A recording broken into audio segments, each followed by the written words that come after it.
ఇప్పుడు ఇప్పటికే మనము ట్రంప్కు అమెరికాకు లోబడిపోయాము, లేకపోతే వాళ్ళ మధ్యవర్తిత్వానికి ఒప్పుకున్నామని చాలా విమర్శలు మనం ఎదుర్కొంటున్నాం.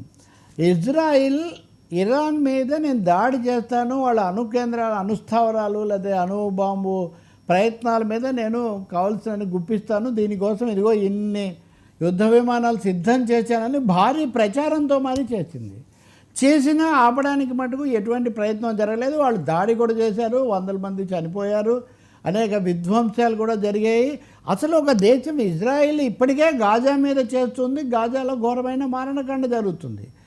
చాలా విషయాలు మాట్లాడేవాళ్ళు, టెర్రరిజం అనేవాళ్ళు ఇజ్రాయెల్ చేస్తున్న దీని గురించి ఏమీ చర్చించడం లేదు. దాని గురించి చర్చించకుండా IAEA international atomic energy agency దాంట్లో చర్చ పెట్టారు. ఇరాన్ దగ్గర అణ్వాయుధాలు ఉన్నాయి కాబట్టి ఇరాన్ అదుపు చేయాలని.